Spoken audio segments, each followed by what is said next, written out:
Olá, tudo bem?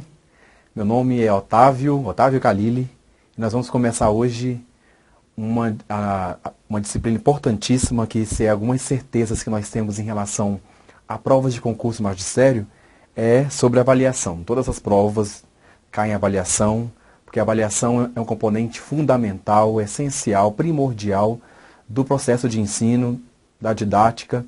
A didática atualmente tem se fundamentado bem nesses estudos sobre avaliação, nas abordagens, nas pesquisas educacionais, nas práticas de ensino, nas leis também.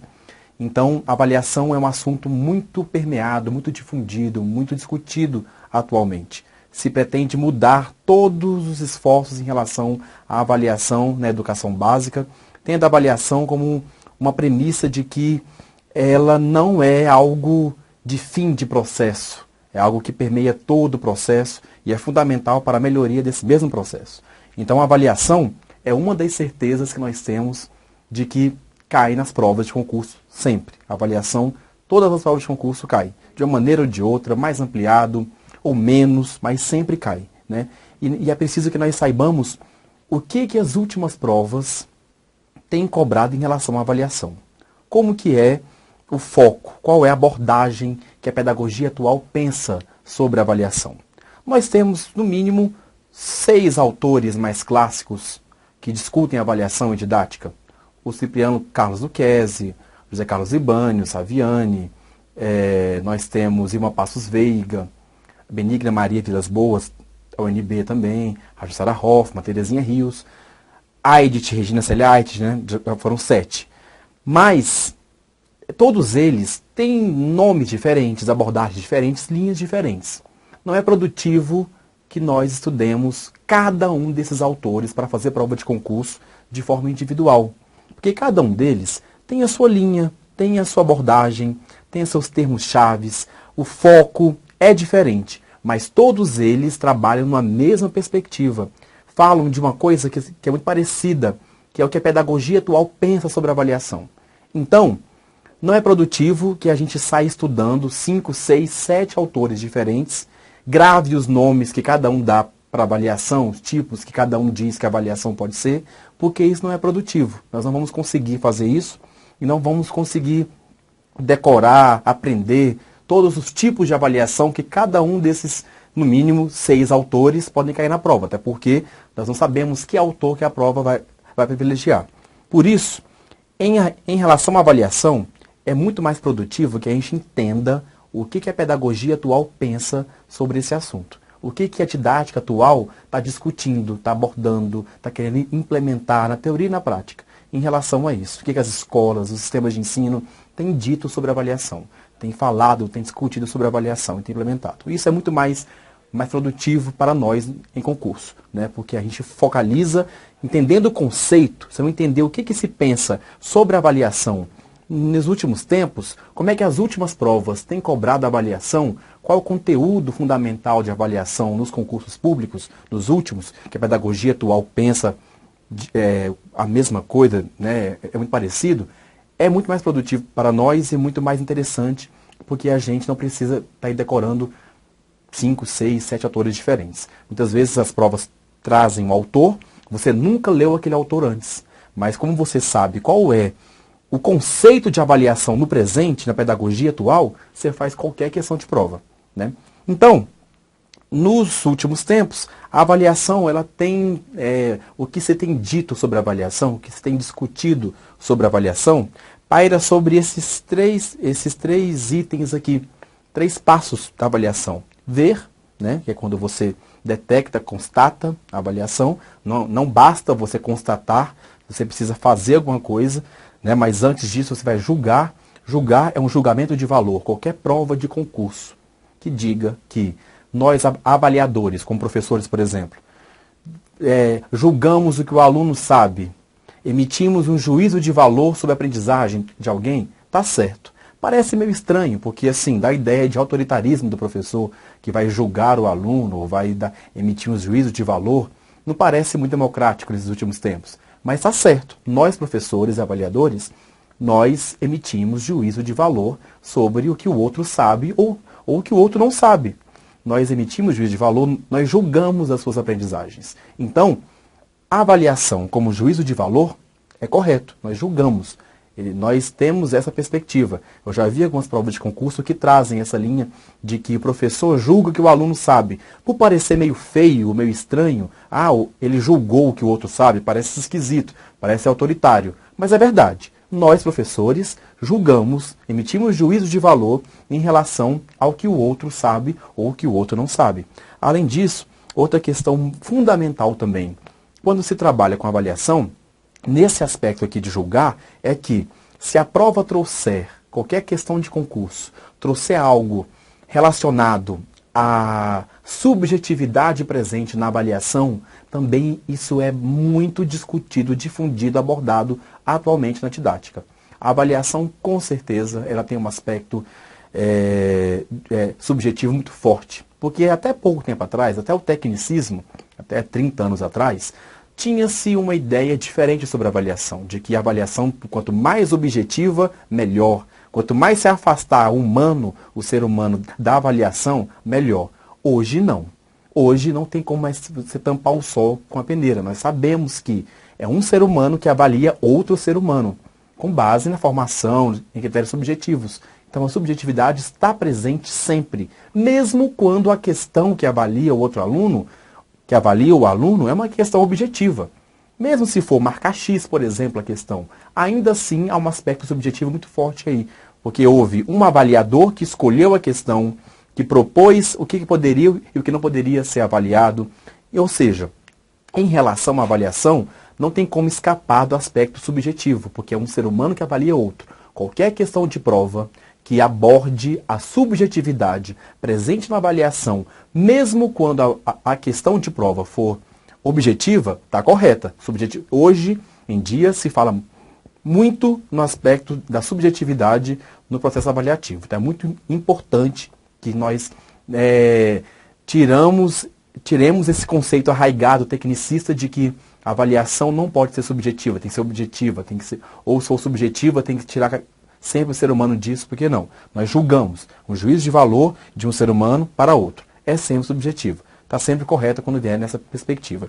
E depois de ver, de constatar, de emitir um juízo de valor, nós temos que agir. Ou seja, o que nós vamos fazer? É para isso que serve a avaliação. A avaliação tem que chegar no agir. O terceiro passo, agir, é o fundamental. Não adianta você avaliar e simplesmente você vai fazer o que com esse resultado, com esse processo. Algo tem que ser feito, alguma decisão tem que ser tomada, alguma ação, algum ato precisa ser feito depois de se ter a avaliação. Então, agir é um aspecto fundamental inerente à avaliação. São 3 passos fundamentais, todos eles com seus aspectos intrínsecos que dizem respeito ao processo de avaliação como componente fundamental que retroalimenta todo o ensino e aprendizagem, né? Que é sistemática, é contínua e é integral. Sistemática, ou seja, eu sei o que eu estou avaliando, estabeleci os critérios com base em algumas opções que esse educador tem, ou também com a discussão com os alunos, ou seja, eu sistematizei o que eu vou avaliar, quais são os instrumentos que eu vou fazer. Tem que ser contínua, tem que ser o tempo inteiro, essa avaliação tem que ser constante, né? Qualquer questão de prova que faça alguma alusão à avaliação apenas no começo, apenas no final ou apenas no meio, está errada, porque a avaliação precisa ser o tempo todo, ela é contínua e também integral, né? Hoje se fala muito em avaliação holística. O que é holístico? É o todo, é o ser humano como um todo. O psicomotor, o afetivo, o cognitivo, as emoções, os sentimentos, todos esses aspectos que envolvem o ser humano como um todo, né? Inclusive a inteligência e tudo que está por trás, né? Em relação a isso, é avaliado. Então, a avaliação integral, holística, ela é fundamental, é um aspecto bastante abordado nas discussões sobre avaliação atualmente. E aí, o que é avaliação? Se nós pudermos conceituar a avaliação, nós podemos dizer o seguinte: a avaliação é uma redundância isso aqui, mas redundância que fica, né, por ser redundante. A avaliação avalia, né, ou verifica, caso queiram. A avaliação avalia se o objetivo está sendo alcançado. Para isso que serve a avaliação. A avaliação serve para eu saber se o objetivo que eu propus no começo desse processo de ensino está sendo alcançado. Esse é o conceito fundamental de avaliação hoje. Pode ser que há 30 anos atrás, no tecnicismo, por exemplo, nós tínhamos um outro conceito. Talvez seria a avaliação, avalia ou verifica se o objetivo foi alcançado. Porque a tônica do tecnicismo é avaliação no fim do processo. A tônica, o cerne, o núcleo de avaliação hoje é no decorrer do processo. Então, mudou-se a perspectiva de avaliação. Antes era no fim, no tecnicismo. Na perspectiva atual, a avaliação é no decorrer do processo. Então, a avaliação serve para verificar se o objetivo realmente está sendo alcançado. Então, tem uma relação estreita com o objetivo. Porque isso é lógico, né? Porque, por exemplo, se eu faço uma viagem daqui para o Rio de Janeiro, eu não espero chegar no Rio de Janeiro para saber se eu cheguei mesmo. Eu não vou às cegas aqui até o Rio. Quando eu chego no Rio, eu olho para os lados e vejo se eu cheguei ou não. Não é assim que funciona. É durante o percurso, eu estou avaliando, olhando para os lados e dirigindo, avaliando se eu estou realmente chegando no meu objetivo, que é o Rio de Janeiro. Então, é claro, a avaliação, ela verifica se eu estou na linha, se eu estou alcançando o meu objetivo. Se durante o caminho eu resolver mudar o objetivo, que seja. Ou se eu não estiver naquele objetivo e tiver que replanejar para alcançar aquele objetivo no meio do caminho, que seja também. Mas o que eu não posso é chegar no fim do processo para saber se eu cheguei ou não. O que eu não posso é chegar no Rio de Janeiro, às cegas, e pensar agora, cheguei ou não. Então, a avaliação tem que ser feita durante o processo. O conceito de avaliação é esse. A avaliação durante o processo é a tônica, o cerne. É o ponto central, fundamental de avaliação nesse sentido. Então, a relação estreita é com o objetivo, né? Você saber se o objetivo realmente está sendo alcançado. Bem, de qualquer forma, nós temos aqui 3 funções para avaliação. Como eu disse para vocês, nós temos 6 ou 7 autores mais clássicos em relação à avaliação. José Carlos Libânio, ele é um autor bastante conhecido. Praticamente todas as provas, 70% das provas caem em Libânio, porque Libânio é um autor sobre didática bastante conceituado, que escreveu a didática nos moldes atuais, que nós entendemos hoje como deve ser. Mas a gente vai estudar Libânio aqui em relação aos objetivos, aos conteúdos e aos métodos, porque isso realmente nós ainda estamos embasados em Libânio. Libânio fomenta a discussão até hoje de objetivos, conteúdos e métodos. Mas, de avaliação, nós não vamos discutir na perspectiva de Libânio, porque não foi Libânio quem determinou as 3 funções da avaliação. Né? Uma das autoras que fazem isso, essa discussão sobre essa ótica dessas três funções aqui, é Regina Célia Eidt, né? Naquele livro dela, Curso de Didática Geral. Lá ela faz essa discussão das 3 funções de avaliação. E são essas 3 funções aqui que está sendo cobrado nas provas atualmente. Porque é essa discussão aqui que tem sido feita nos sistemas de ensino, nas universidades, nas práticas escolares. Né? Nós temos tentado trabalhar nessa ótica aqui. Portanto, nós vamos trabalhar não na perspectiva de Libânio em relação à avaliação. Vamos trabalhar na perspectiva da Regina Célia Eidt, que ela coloca, não só ela, que a avaliação tem funções. Ela cumpre funções no planejamento. Né? E são 3 funções que existem e têm o seu lugar, têm o seu momento. A função diagnóstica, a função formativa e a função somativa. É claro que a função formativa é a tônica central, é o cerne, é o mais importante, é o que a gente tem discutido de maneira mais forte, de uma maneira mais até apaixonada, inclusive. Tentamos colocar a avaliação formativa no centro desse processo. Tentamos fazer com que as escolas, as práticas educacionais, a relação professor-aluno esteja baseada na avaliação formativa, mas ela não é a única. As outras 2 funções, a diagnóstica e a somativa, têm o seu lugar, têm o seu momento, precisam acontecer, mas a tônica central é a formativa. 3 funções de avaliação, 3 funções que ela cumpre nesse planejamento. Né? Eu teria que começar pela diagnóstica, porque seria a lógica. É a primeira no começo do processo, né? É quando eu começo tudo. Mas eu vou começar pela formativa, justamente pelo fato dela ser a mais importante, o centro, o cerne, o núcleo da avaliação, a função mais importante, né? Lembra que a primeira é a diagnóstica, eu faço primeiro. Segunda, formativa, a terceira, somativa. Eu vou começar pela formativa porque é o centro, né, das abordagens sobre avaliação.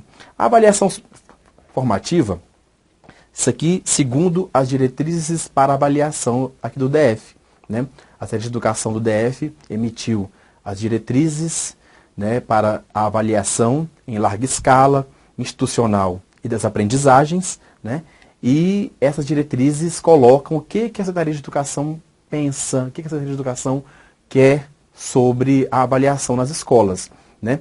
Que tem que estar em consonância com o que o Brasil tem discutido nos seus sistemas de ensino em relação à avaliação. Então, as provas de todos os estados, praticamente, têm vindo nessa mesma linha também, né? Porque é uma linha bastante consensual em relação à avaliação atualmente. Então a formativa é a que melhor encarna as intenções de acolher, apreciar e avaliar o que se ensina e o que se aprende. O que isso quer dizer com isso?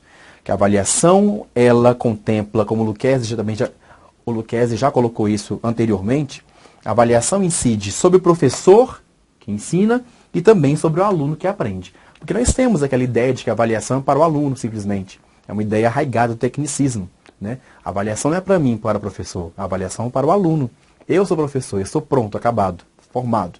Tenho que avaliar o aluno que não está pronto ainda. É essa a ideia e a lógica que nós temos. Então, na perspectiva atual, nós entendemos que a avaliação, ela incide sobre o professor e sobre o aluno, sobre ambos, sobre quem ensina e sobre quem aprende. Por quê? Quem ensina, quem aprende é avaliado, é claro, o aluno ele sabe os seus limites, as suas possibilidades. E quem está ensinando, que é o professor, também pode replanejar de acordo com a aprendizagem. Então, qualquer questão de prova também que separe ensino e aprendizagem de alguma forma dicotômica também, está sempre errado, porque atualmente a gente trabalha ensino e aprendizagem de forma dialética, junta, não tem como separar uma coisa da outra, seria irracional fazer isso, inclusive, né? A avaliação também para incluir, a avaliação para aprender, a avaliação para se desenvolver. Incluir para aprender e aprender para se desenvolver. Essa é a perspectiva que a avaliação formativa traz também, né? E análise qualitativa. A avaliação formativa tem uma ligação estreita com a análise, com a avaliação qualitativa, né? Ela pede, a avaliação formativa, ela necessita de uma avaliação qualitativa, muito mais do que a quantitativa. Daqui a pouquinho nós vamos fazer uma discussão em relação sobre a avaliação quantitativa, sobre a avaliação qualitativa, daqui a pouco a gente entra nessa questão. Mas, de qualquer forma, a avaliação qualitativa, ela é muito mais próxima dos objetivos formulados pela avaliação formativa, né? Então, como que se pode avaliar com base na avaliação formativa? Não são os instrumentos por si só. Não é o instrumento que eu vou usar para avaliar prova, avaliação oral, trabalho em grupo, seminário, pesquisa de campo, avaliação de cadernos. Não é os instrumentos por si só que vão garantir uma avaliação formativa. Não é apenas os instrumentos. Mas o que garante a avaliação formativa é a intenção. O que o educador, a educadora quer. Eu quero fazer uma avaliação formativa, né? Eu tenho o objetivo de fazer uma avaliação formativa. Então, os instrumentos podem facilitar, potencializar. Daqui a pouco a gente vai ver quais instrumentos, segundo as diretrizes aqui do DF sobre avaliação, podem potencializar a avaliação formativa. Tem alguns instrumentos que potencializam, que facilitam, mas por si só, instrumentos não garantem a avaliação formativa. Já teve uma questão de prova recente que trouxe isso, né? E também, não é simplesmente também você avaliar o tempo todo que vai garantir que a avaliação seja formativa, né? Daqui a pouco também eu entro nessa questão. Um aspecto interessante que as diretrizes trazem é que a avaliação, aqui está literal em relação às diretrizes, né? A avaliação não é para, ou melhor, é uma avaliação para as aprendizagens, para que o aluno possa aprender, e não da aprendizagem. olha a diferença conceitual em relação à semântica, em relação à construção frasal desse aspecto, né? É uma avaliação que ela serve para potencializar a aprendizagem. É uma avaliação para que se aprenda mais. É uma avaliação para a aprendizagem e não uma avaliação da aprendizagem. Uma avaliação da aprendizagem, a aprendizagem está pronta, fechada, acabada. Agora eu só vou avaliar. Nada mais posso fazer. Não tem mais o que se fazer em relação a ela. Uma avaliação para a aprendizagem é uma avaliação que pressupõe uma potencialização dessa mesma aprendizagem. Estou avaliando para que o aluno possa aprender. É nessa linha que a gente trabalha. Então, nós vamos ver aqui alguns instrumentos que potencializam a avaliação formativa, como eu disse antes. Não é o instrumento por si só que vai garantir a avaliação formativa, mas potencializa, facilita. A avaliação por pares, quando você é avaliado pelos colegas, próprios colegas avaliam também, né? Seminários, pesquisas em grupo, né?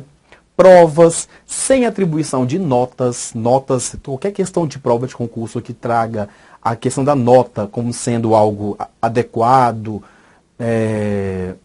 que é algo apropriado, é errado, porque nós hoje, na didática atual, nós recusamos a questão das notas porque elas encarnam o aspecto tecnicista da educação que era focada no resultado, no produto, na nota final, simplesmente, né? Mas essas provas, sim, podem ser. Os registros reflexivos, né, em cadernos e tudo mais. Portfólio é fundamental na avaliação formativa porque ele traz todo o percurso formativo daquele aluno durante um processo de ensino-aprendizagem. Então, ele encarna bem essa questão. E a autoavaliação também é fundamental também. Então, porque ela faz com que o aluno reflita sobre si mesmo, né? E tem o aluno como sujeito da aprendizagem, não alguém que vai ser avaliado por outro porque não tem condições de saber sobre si mesmo. Então, é um sujeito que tem agência, que age sobre si mesmo. Então, autoavaliação, avaliação por pares, seminários, pesquisas em grupo, provas, registros reflexivos e portfólio são exemplos, 6 exemplos que as diretrizes, né, de avaliação aqui do DF, da Secretaria de Educação, pontuam como instrumentos que potencializam a avaliação formativa. Por isso tem uma charge aqui, essa charge que é muito famosa, muita gente conhece, né? Ela não é brasileira, foi traduzida. Aqui nós temos 6 animais aqui, 7 animais, uma cobra, um pássaro, um macaco, um elefante, um peixe no aquário, uma foca e um cachorro, algo como cachorro, o lobo, algo assim. E aí temos um ser humano, né, dizendo o seguinte: bom, vamos fazer uma seleção justa, com uma única tarefa. Subam naquela árvore. Então, para garantir que a seleção seja justa, todo mundo, que são pessoas bem diferentes, devem fazer a mesma tarefa. Subir na árvore, né? Pessoas, animais, bem diferentes. Então, para a gente poder refletir um pouquinho em relação como que era a ideia central de avaliação numa lógica tecnicista tradicional e como que é a avaliação na perspectiva atual, né? Então, outro aspecto também bem colocado, bem discutido nas diretrizes em relação à avaliação, naquelas diretrizes da Secretaria de Educação, diz respeito aos registros, à avaliação informal.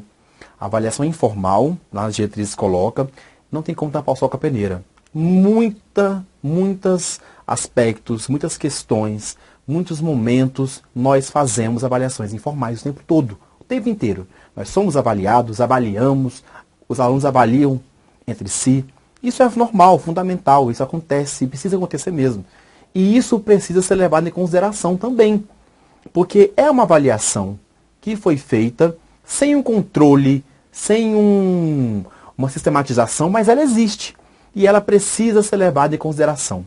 Ela precisa ser tida como parte da avaliação do todo desse processo. Então, as diretrizes não se furtam a fazer essa discussão em relação a uma avaliação informal. Isso é um grande avanço. Algumas provas também tem trazido essa questão também à tona, porque nós sabemos que a avaliação informal faz parte de qualquer perspectiva, não apenas escolar, né? Então, eles colocam como nas diretrizes como conceito de avaliação informal os juízos que os professores, professoras, os alunos fazem sobre os estudantes e vice-versa, né? Porém, esses juízos precisam ser pautados na ética e precisam também se desvincular daqueles rótulos, né, que são feitos de forma aleatória, de forma esses rótulos irreflexivos. Tem que ser considerada a avaliação informal? Tem, mas tendo que ter sempre cuidado com a ética e também cuidado também com essa questão dos rótulos, né? Para não rotular os alunos simplesmente. Aqui tem uma charge também que eu trouxe para vocês poderem entender. Chico, você está cada vez pior. Eu já sei, eu tirei 0 de novo. Não, pior, um negativo, né? Então é uma charge para vocês poderem refletir um pouquinho sobre a perspectiva da avaliação no período atual.